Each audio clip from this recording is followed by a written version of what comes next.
Galiņu nodedzina.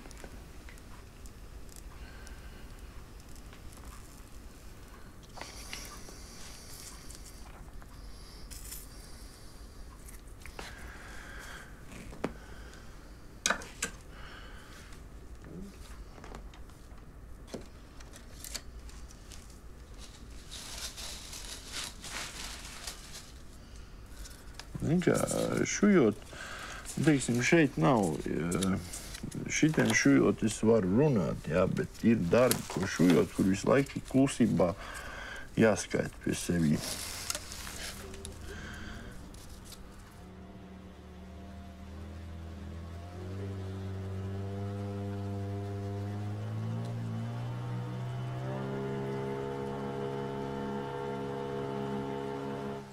Par cik es ļoti daudz dzīvoju kopā ar dabu, es ļoti daudz ko daru instinktu līmenī. Es nedomāju, ko es izdaru, es vienkārši izdaru un es izdaru pareizi. Tad, kad es sāku zvejot, es gribēju vienkārši zvejot. Jā, nu kā, es domāju, es uzšūšu rīku, iešu jūrā.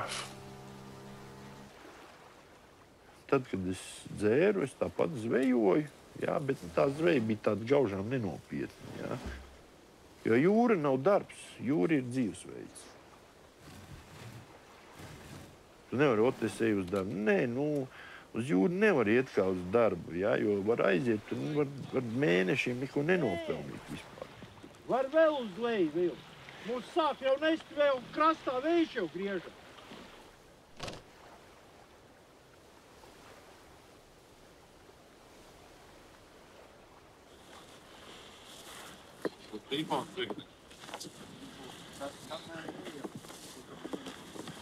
Vai tu pīpe, vai tu tev kāds liedz?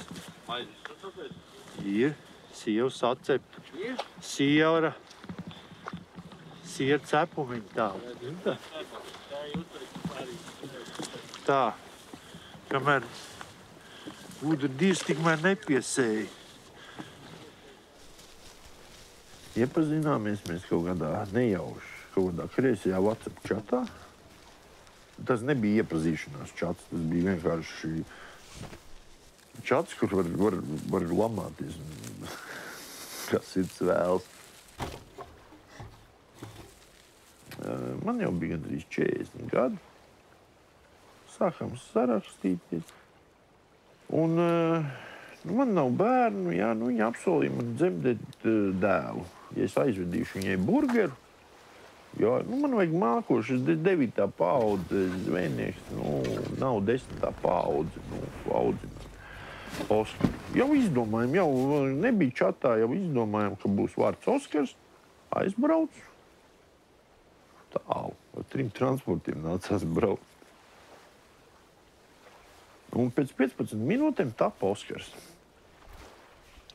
Ar pilnīgi svešu cilvēku.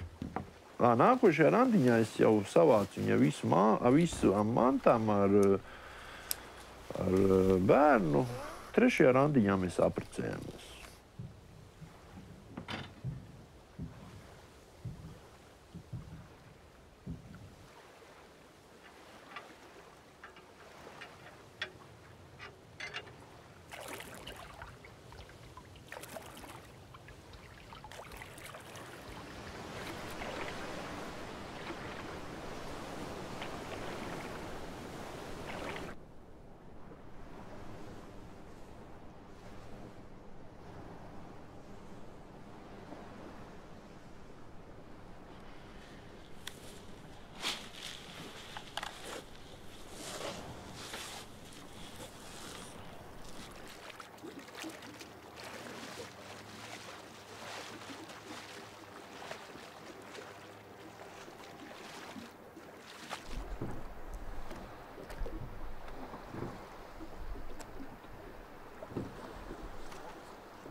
Pagājušajā vasarā es viņam uzprasīju, vai paņem līdzi jūrā paķera zivis, jo ar tēti es vairāk iet zvejot. Nevar tēti slimst, ar tēti nav iespējams zvejot.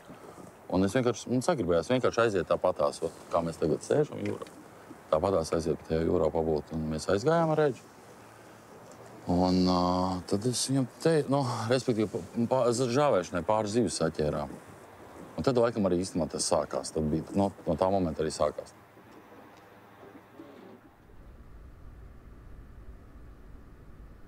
Viņam tēvs zvejoja kopā ar manu tēvu.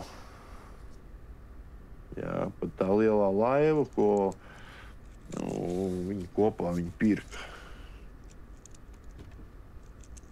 Nu, man murdam lielajam bija jāliek ankuri, jā, es nemāku nevienam, tēvs vēl māk ielikt ankuri, jā.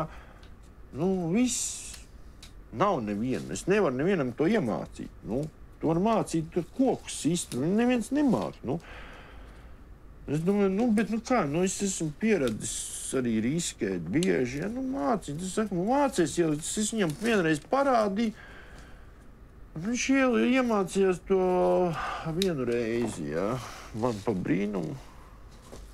Un tas bija man ļoti liels pārsteigums, ka kāds to māk iemācīties tik ātri. Un tur ir viss tas noslēpums, ka tam ir jābūt asinīs. Jā.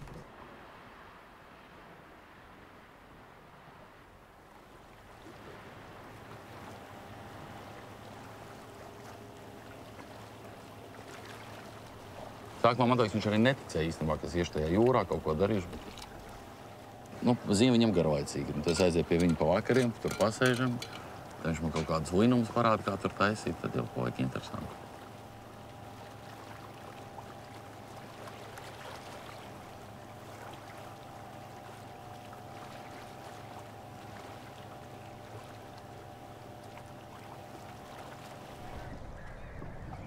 Vai baigi noaudis, tad ne? Viņš stāv jau 2 mēneši jūrā. Tas darbs viņš reāli ir tāds, brutāls. Tas nav tāds, ko tu varētu tagad vienkārši iziet ārā un sākt darīt. Karos var ņemt lielākās. Redzēs, ko tas darīs.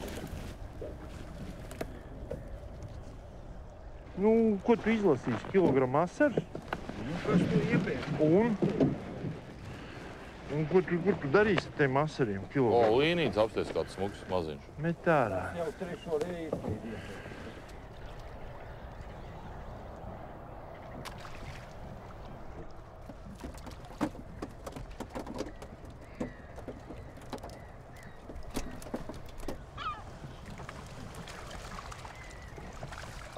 Viņi ir no tā jūra, viņam vākiem arī to spēku un cilvēku. Tev viņi dod, tajā pašā laikā tev traumas ir un viss kaut kas tāds. Bet viņi vairāk iedod nekā viņam. Tas taču pāēduši esam.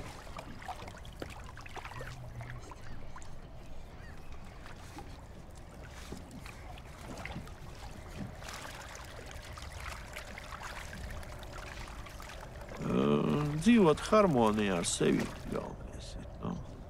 Arturs citreiz teica, viņš vienreiz teica, jā, tu esi baigi labi viss iekārtojis. Jā, jo es savu visu dzīvi esmu veidojis priekš zvejniecības, jā. Un 40 gados viņā ienāca sieva ar bērniem.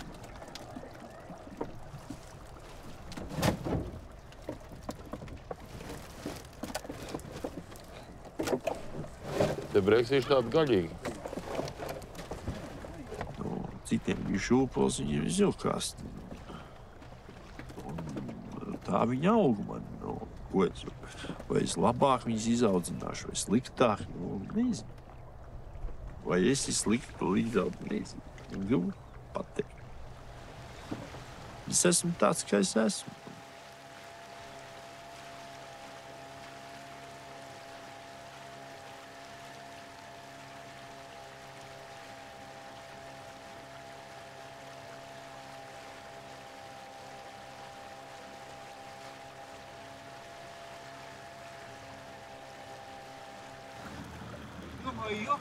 Kas te notiek? Dokumentāla filma par zvejniekiem. Klausies, kas tad notika? Tas, nē, es viņus ņēmu filmētājs līdz otrā laivā. Cikos tu izgāji jūrā? 3. Tev jau drīz būs kā man jau 1 naktī sevi stādīt tomātus, zini? Jau viss sagriezies jau. Interesanti, tiem zvejniekiem. Viņi ir savādāk cilvēki, un citi ir vienkāršāk. Viņi nav tā kā Rīgā. biznesa. Tas tā ir. Nu. Nopietni, bet nu, ir savādi. Viņi ir tādi, kādi viņi ir.